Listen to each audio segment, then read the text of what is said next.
Okay, so I think we've got quite a good few of attendees now. So I'll start off now, and as people start joining, we'll just do a bit of a quick introduction, and then we'll get into the session. So first of all, good afternoon, everyone, and thank you all for joining. My name is Sophia, Durham COO for Razorthorn, and I very much appreciate all of your time today, and I hope you enjoy the next 45 minutes, where we'll be joined by Aaron Turner, the founder and CEO of Siriux. Aaron worked to establish Microsoft's first cybersecurity capabilities in the late 1990s and early 2000s.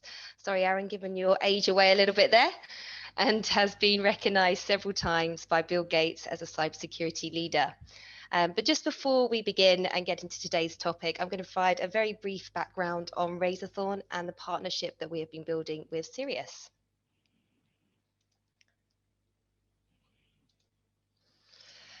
So Razorthorn, we are a dedicated information security and cyber intelligence consultancy celebrating over 14 years of business. And the key points I would like to highlight about Razorthorn are that we're recognized by Gartner as a market leader for our professionalism and delivery in PCI QSA services. Our consultants hold various industry certifications and provide a range of consultancy services. So from things like third-party risk reviews, ISO 27001 gap analysis to cybersecurity architecture and design. We are also a CREST accredited organization, so providing CREST penetration testing for virtually any scenario from things like wireless, SCADA environments, complex mobile applications. The list is long. And over the years, we've built up strong partnerships with key vendors for both security and compliance solutions. So really acting as that value-added reseller. So offering managed services as well. So where a client requires support with deploying or keeping a solution maintained and operational, we are able to do so. And this strong partnership this is where Sirius comes in, our partnership with Sirius comes in. So through the time that we spend providing advisories to our clients, whether that be for a particular regulation or general information security assistance, there are often times where we will talk about a certain technology to improve the security of an environment, then also to aid with compliance. So looking at those people, processes, and technology. And at the moment, we find a lot of the discussions that we're having with our clients and our consultants are having with our clients around Microsoft 365 reviews and the security of that. So by partnering with Sirius, we actually are able to have the ability to not only just offer that consultancy piece on the subject, but then a strong technology to assist in securing the Microsoft 365 environments.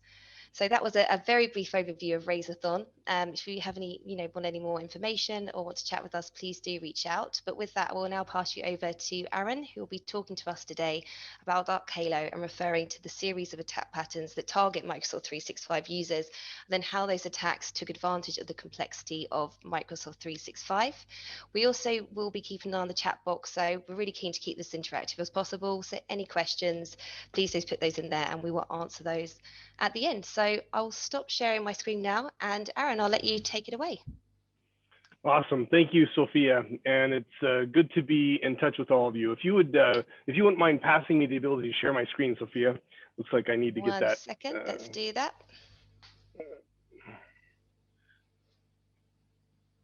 And so a little bit of background about myself. I'm joining you, well, obviously you can tell by my inflection of speech that I'm coming and joining you from a different part of the world. I speak a little bit different version of English. I'm joining you from my home office in Salt Lake City, Utah. And, over the last 30 years, I've been involved in many different aspects of cybersecurity.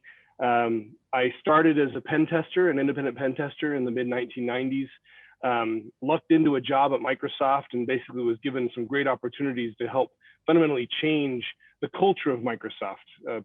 Prior to the year 2000, Microsoft really didn't have a security program. They were more about focusing on the general utilization of technology, not necessarily the safe use of it. And so it was a great honor to be able to participate with some excellent technology leaders there. And I worked at Microsoft until 2006. Later, I joined the US government on an interesting critical infrastructure protection program, focusing on how to protect things like the power grid and cellular telephone networks from cyber attacks. And since my time at the government, I've gone on to start a series of 4 different cybersecurity companies. Siriux is the latest one of those. I have always been trying to focus on ways to scale my knowledge to others so that they can protect themselves. the situation that we find ourselves in now is such that, sometimes it's difficult for us to understand the scale and scope of what we're up against. What I'm going to walk through for the rest of this presentation is a little bit more about that. And it's always good to get to know something personal about the person who's speaking to you. So on the personal side of things, very passionate Volkswagen T1 Combi restorationist. So if anybody shares that passion around split windows, please hit me up on LinkedIn or whatever. Happy to talk about that. And always very proud of my 3 grown daughters. So, Sophia already sort of disclosed my age. I'll soon be Grandpa Aaron at some point, I believe, in the future. So, when it comes to the situation that we're in right now, let's take a look. We're gonna take a look at 2020 over a timeline, and really the sheer scale and magnitude of the cyber weapons that were deployed last year is something that I haven't seen before. We'll talk a little bit about the complexity of SaaS systems, especially Microsoft 365, and then talks about the specific activities that attackers who participated in the Dark Halo campaign, what did they actually do inside of Microsoft 365? Then we'll take a step back and look at the big picture. And as Sophia mentioned, we really do want to keep this interactive. And so I want to make sure that I've got the chat window open here. So I've got chat as well as the Q&A window. So if at any point in the presentation you'd like to ask a question, please feel free to put it in the chat or the Q&A window, and I'll try to blend that into my presentation today. So this slide right now, hopefully you've got a large monitor. Lots of stuff going on here. But let's talk about what's on the left-hand side first. So on the left-hand side, you see where there were 4 major cybersecurity exploits that were run by a sophisticated group of individuals. We'll talk a little bit about who those folks are, potential attributions here in a moment. But essentially, you're in a situation where someone took the time, potentially tens of thousands of hours, to develop some very, very sophisticated cyber weapons.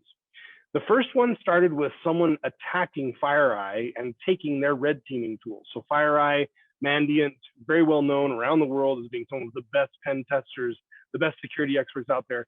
They have their own treasure trove of attack tools that they used in their own testing. Well, someone got into that repository and took all their stuff and started using it for their own benefit. Now, good on FireEye and the Mandiant team, because as soon as they found out, they immediately shared indicators of compromise with the community, helped people understand what they could do to protect themselves from the attacks of those tools. But still, the fact that those tools went missing and were now available for use by the general attacker community was a big deal. That was a major operation in and of itself. The second one, the SolarWinds supply chain attack, you've probably heard about that by now, which is the capability of the attackers using the SolarWinds update system to inject malware into SolarWinds clients. One of the lesser known exploits that was run was the VMware Workspace ONE exploit. Brian Krebs from Krebs on Security disclosed this one in December of last year. And this is where the attackers were using an injectable vulnerability to take over virtual machines on VMware, as well as the identity access management controls associated with VMware. Also, these attackers did what we call an MFA bypass attack, where they were using forged SAML tokens to basically make it so that an attacker would not have to use the MFA token to be able to get in and do privileged activities.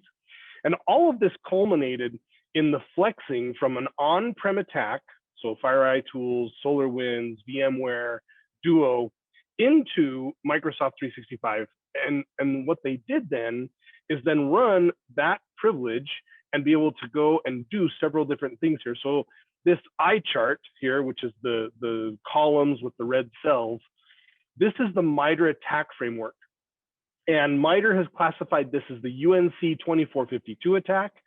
And each one of the red cells indicates a discrete activity that the attackers ran using these different exploits to do different things. So if you're not familiar with the attack framework, it runs left to right, starts with reconnaissance, resource development, initial access, execution, persistence, privilege escalation, defense evasion, credential access, discovery, lateral movement, collection, command and control, and exfiltration.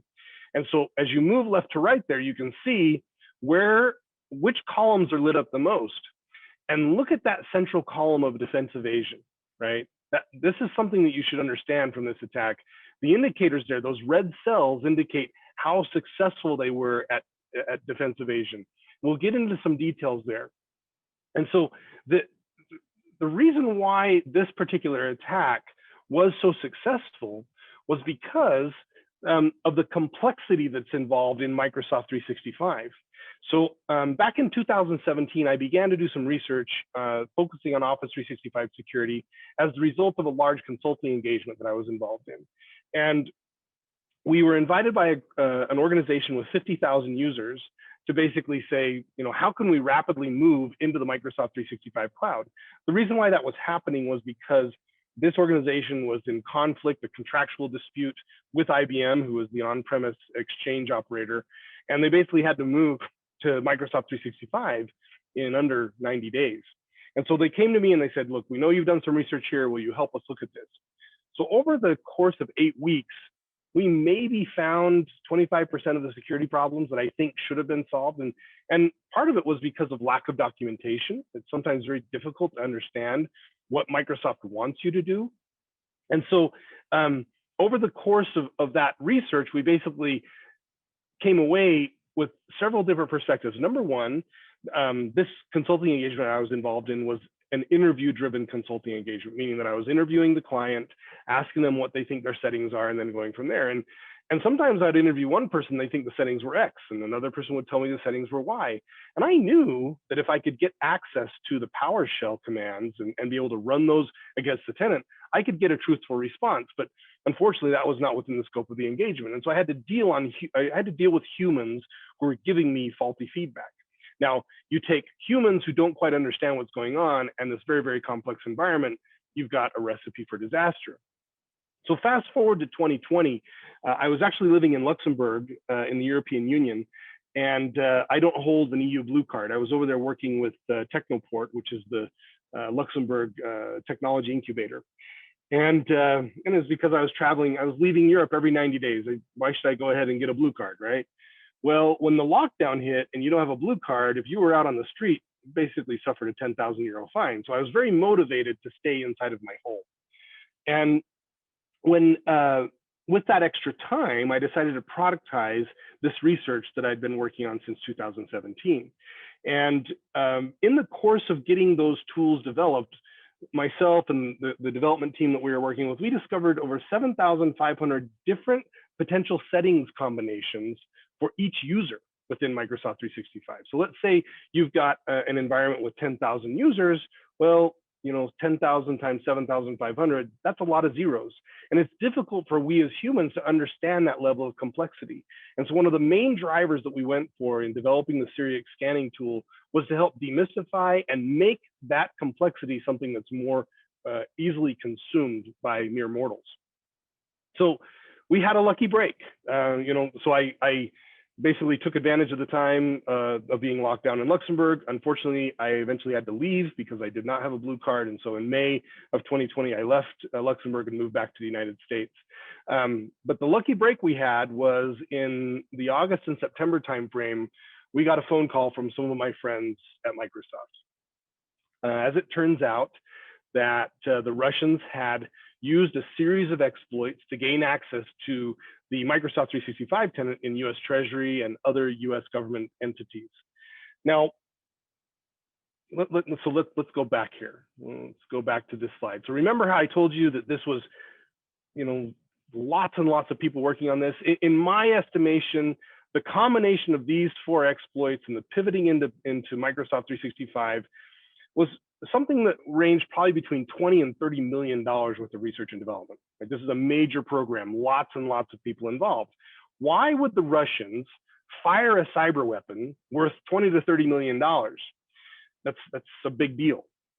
Well, in my opinion, the reason why they did it was because the Russians had human assets inside of US Treasury. These are humans that they had compromised, people that they had paid off or basically built a relationship with. And those humans had access when they were inside of the US Treasury building. Well, when all of those US Treasury employees got sent home as a result from the work from anywhere COVID response, the Russians freaked out. I think, right? They basically went, oh dear, we've lost all of our intelligence assets. What are we going to do? And the reason why they were so freaked out was because the US Treasury was creating $3 trillion that they were going to inject into the global economy. And the Russians wanted to know, in my opinion, where the $3 trillion was headed. Why, how is Treasury going to implement this through the Federal Reserve? Who are going to be the winners and the losers? The Russians wanted to protect their economy and also potentially profit from knowing where that information, that money was flowing.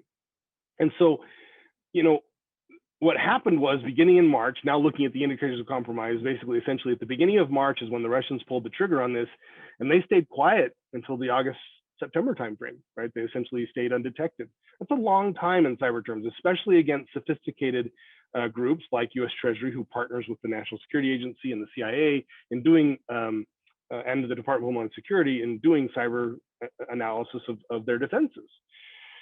So I think one of the things that contributed to this length of time that they stayed hidden was the fact that Microsoft 365 is so complex. And in our research, less than 1 in 10 organizations have done anything to really monitor this and understand what their posture is relative to security in the Microsoft cloud. And so let's go ahead and talk a little bit about the actual activities that were run. And I'm going to share with you a series of PowerShell commands that were run by these attackers to basically do different aspects of accomplishing what was on the MITRE attack framework that we talked about at the very beginning there. So the first thing they did is discovering reconnaissance. And if you have enabled logging inside of your tenant, and if that logging persists past 60 days, which sometimes it doesn't, then at that point, you could go through and hunt for these particular commands that could have been used in your tenant. Now, if you have not configured logging and monitoring to send that off to a secondary system, unfortunately, by default, these logs that you could use to detect these things, they roll off every 60 days by default. And so if you're not using a secondary logging system, you won't be able to look for these things yourselves. But these are potential indicators that someone is doing something inappropriate in your tenant. So let's start with the first ones. Get accepted domain.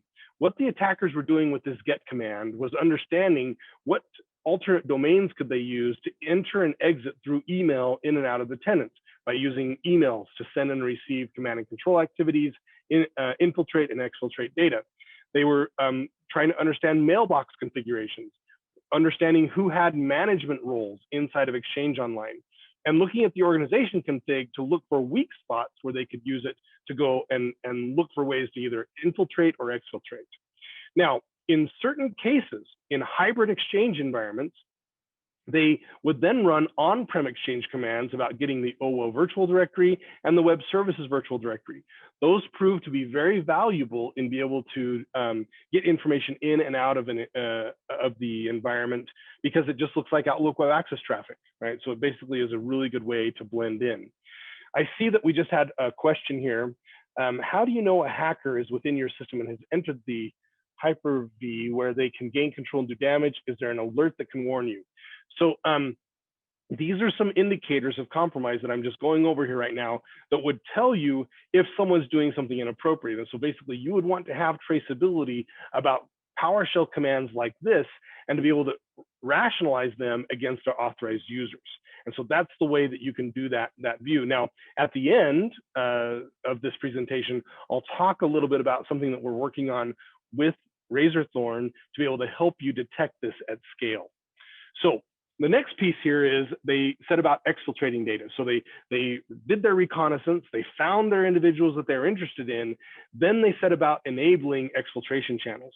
Now you see here, they moved from get commands to set commands. And these set commands were being used to basically enable IMAP, which is a basic authentication protocol, which means that it bypasses the need to use multi-factor authentication. Exchange Web Services, MAPI, ActiveSync, these are all legacy protocols which defeat many of the conditional access and multi-factor authentication policies that may be set inside of the tenant. They were doing things like using forwarding addresses, using anti-spam bypass to be able to get things in and out of the environment.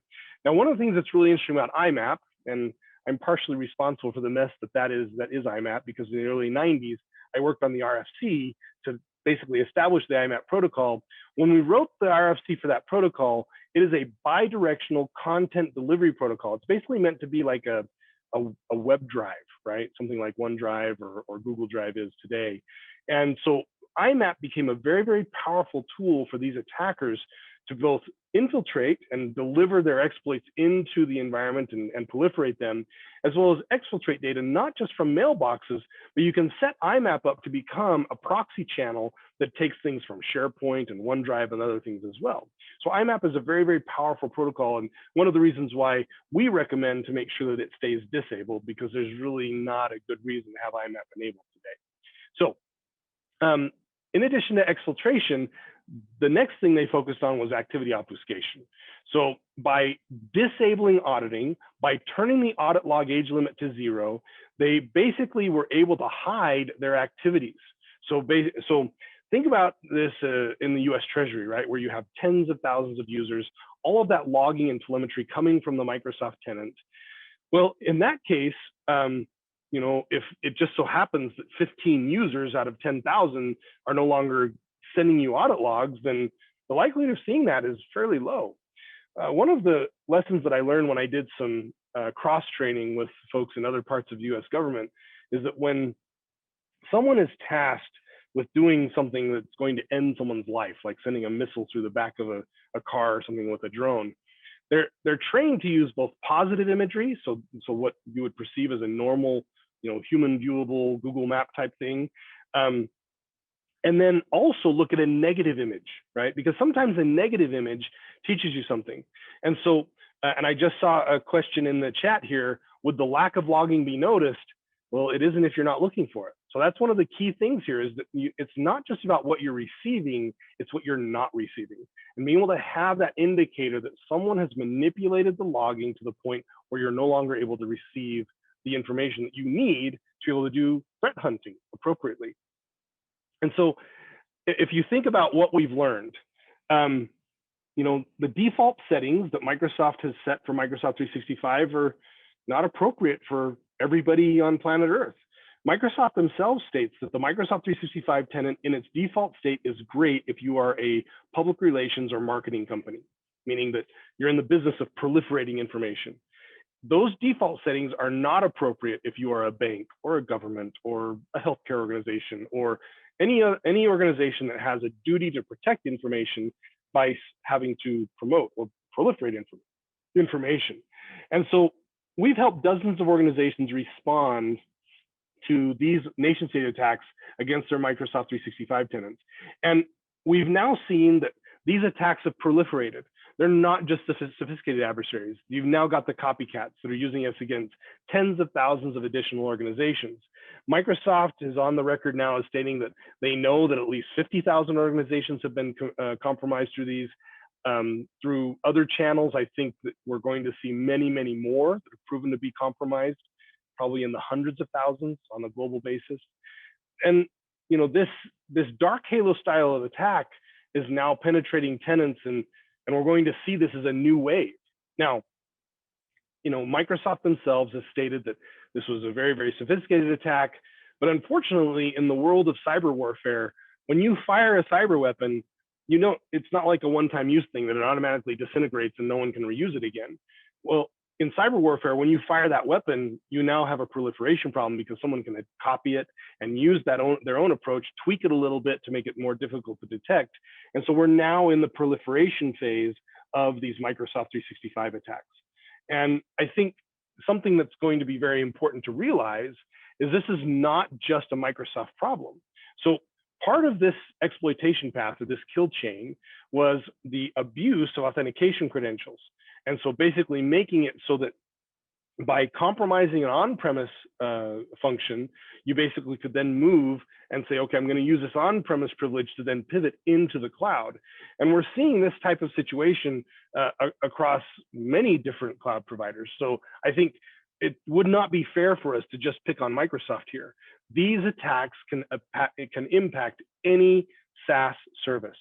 We'll talk a little bit more about that in a moment. So if we think about the different attacks in addition to the Dark Halo style, one of the most interesting ones and sophisticated is what we call the global admin account takeover, or GATO for short. It usually starts with a browser exploit, probably opportunistic.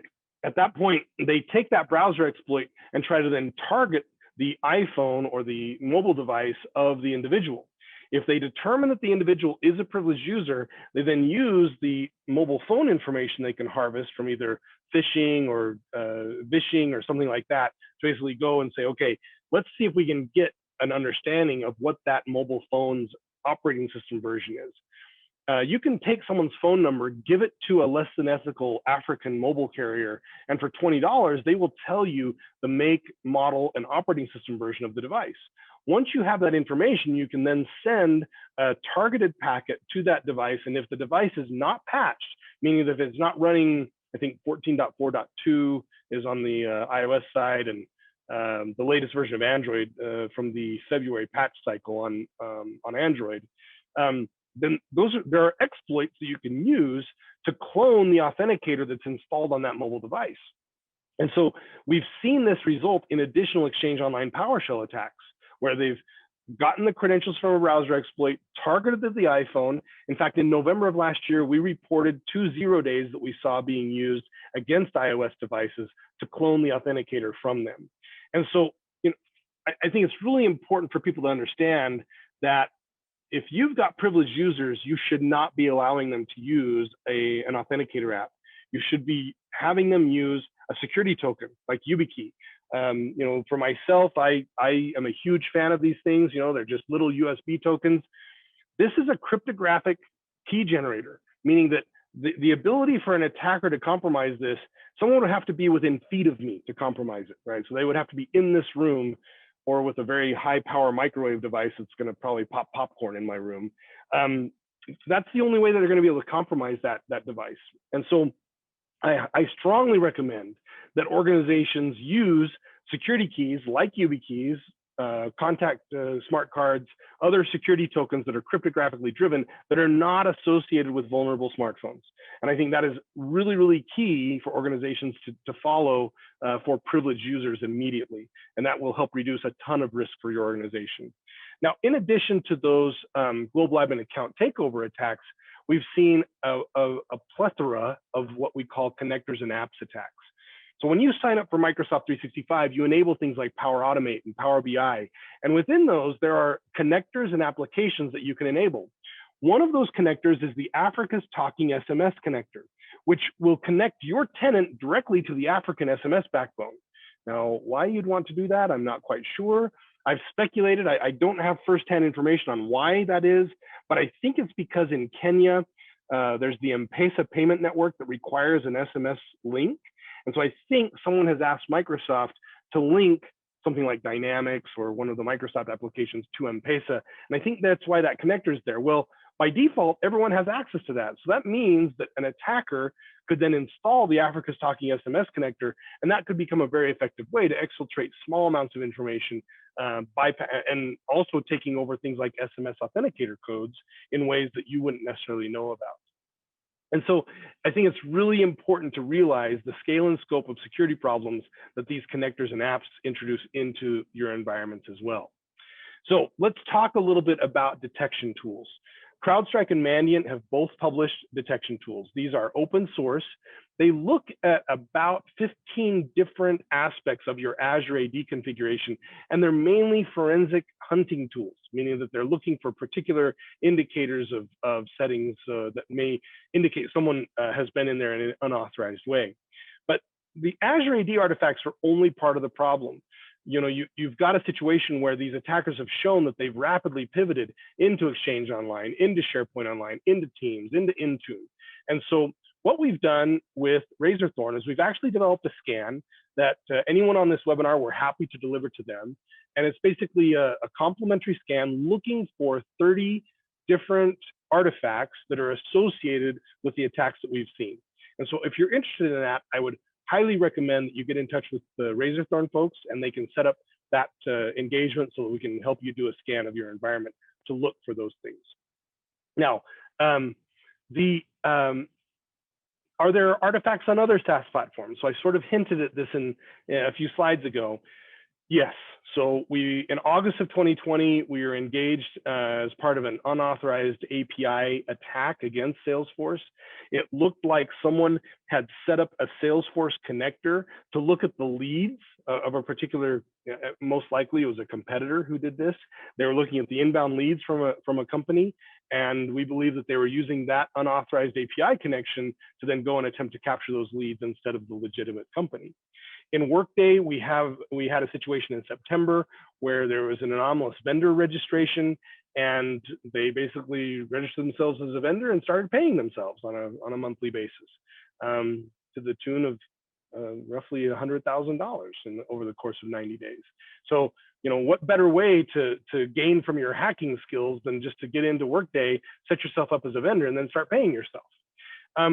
Now, I think if we refocus on the Microsoft 365 situation, we've got to make sure that we focus on the integrity of Microsoft 365 settings. And what we've done at Siriux is we've developed a model that goes and looks at privilege management. So, what is the relative risk about the privileged users? Does everyone have MFA turned on properly? Is there any anomalous activity relative to that privileged user? Then you focus on attack surface reduction. So which of the Microsoft 365 services do you really want to have turned on? Unfortunately, many organizations who migrated quickly to Teams, unfortunately, also enabled SharePoint and OneDrive in ways they didn't really understand, because Teams needs SharePoint and OneDrive in order to fully function. And so there's this sort of waterfall effect. And that's where the service hardening and transitive trust management come into play.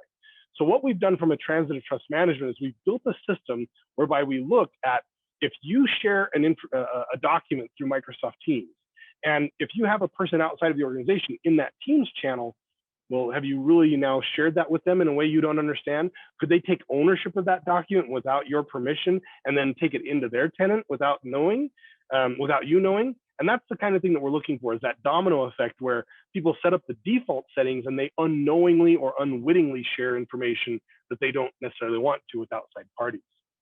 And so we have a larger scan that we run. We do that as part of a paid engagement. And this is the methodology that we use to run that scan, to look for these kinds of problems. And we look at thousands of these settings in a way that helps us to understand, what's the relative integrity of this tenant. Now, we do that on a one-time basis, so you can engage with us on a one-time basis. We do that on a monthly basis, quarterly basis, or we also have a real-time scanner that can be coordinated with your security operations center to basically feed material alerts into your environment to tell you if material changes have been made or configuration drift has happened. And so if you think about these strategies long-term, it's really about doing change detection for material Microsoft 365 settings.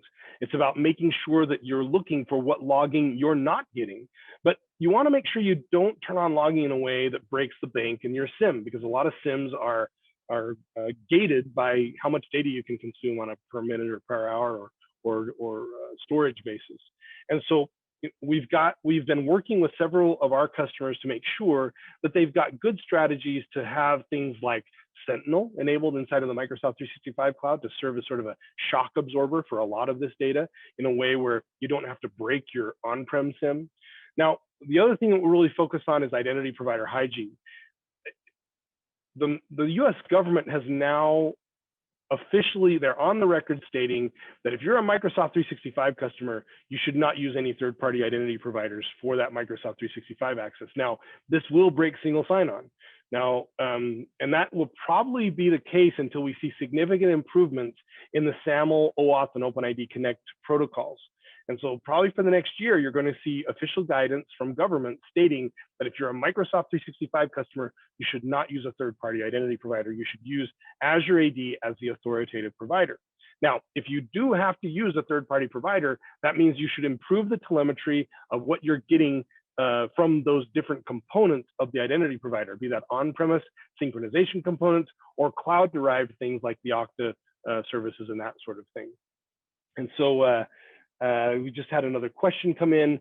Would you say the authorization creep of 365 is due to the general fast rollout of the platform and lack of training? Yes.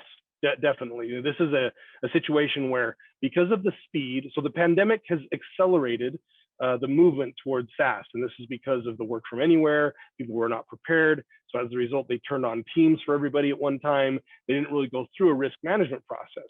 And so I think that's, one of the driving factors here is that the attackers are now exploiting the fact that folks had to turn this stuff on without an appropriate risk assessment. So let's talk about next steps. So we'd love to set up a free Dark Halo scan with your organization. Please work with the Razorthorn folks. And basically what it does, it looks for indicators of compromise relative to the Dark Halo attacks that we've seen in other tenants. But we have additional offerings as well, things that we can dig deep into: your Azure Active Directory, your Microsoft Endpoint Manager, formerly known as Intune. We can build customized recommendations based upon what industry you're in and the threat scenario that we think that you may be under, based upon the intelligence that we're gathering from other customers that we have. So that's what I had prepared to present today. Sophia, anything that you'd like to do to follow up? Any additional content you'd like to add? Yeah, absolutely. So just thank you, first of all, Aaron, for today. That was really, really interesting. And thanks everyone as well for joining. As Aaron said, please do reach out. And if you want to find more about Siriux and the free Dark Halo scans that we can offer, we can set up a separate call and talk you through the process in a lot more detail and really get to understand your environment and how that will work with it. So I think if there any more questions, let me just check the chat box. Yeah, please do. If there are any questions, we've got plenty of time. Would be happy to dig deep on anything. And if you're too shy to ask questions in this public environment, please work with Razorthorn. We'd be happy to set up a one-to-one briefing if you think that you have specific threats you'd like to dig into. So there is one more question that I got sent earlier, which was, does the solution, when reporting on the settings, give you information on where to find those settings to change at a later date? Yeah, so within the scan that we run, our scan report doesn't just indicate there's a problem, but it actually gives you the Microsoft documentation to fix it, right? So we want to be part of the solution. We want to make sure that we're not just saying, hey, you've got a problem here. Every time we find a problem, we give you the step-by-step guidance to fix it. Now, later this year, we will be releasing what we're currently codenamed our guardrails product, which is where, if you run us on a real-time basis, you can basically set guardrails to say that these material settings, I want to keep them this way. And so if a change is detected, we'll help then revert them either through a SOAR platform like Resilient or Demisto, or natively through PowerShell commands that we can help script to run and do that on an automated fashion. Fantastic. And so if there's any other questions as well, we can please do reach out to us directly, and we can talk you through the different ways we can help you in your environment and how that Dark Halo scan would work, and then at the wider Microsoft 365 configuration scan as well, if you wanted to take that a step further. Yep. So we did have one last question. How much is a rough scan? Those are the costs in general improvement. So the scan is priced based upon the number of users in your tenant. And so what we would need to do is just get with you, understand how many active users are in your tenant, how many services you have enabled. And that's what we use to scope the engagement. As far as the improvement costs go, that's where basically the results of the report can be used to help you scope exactly how big the project is, right? Is this something where you need to go and change 90 different things in your tenant, or is it just 15? And so we can help you determine that based upon the results of the scan.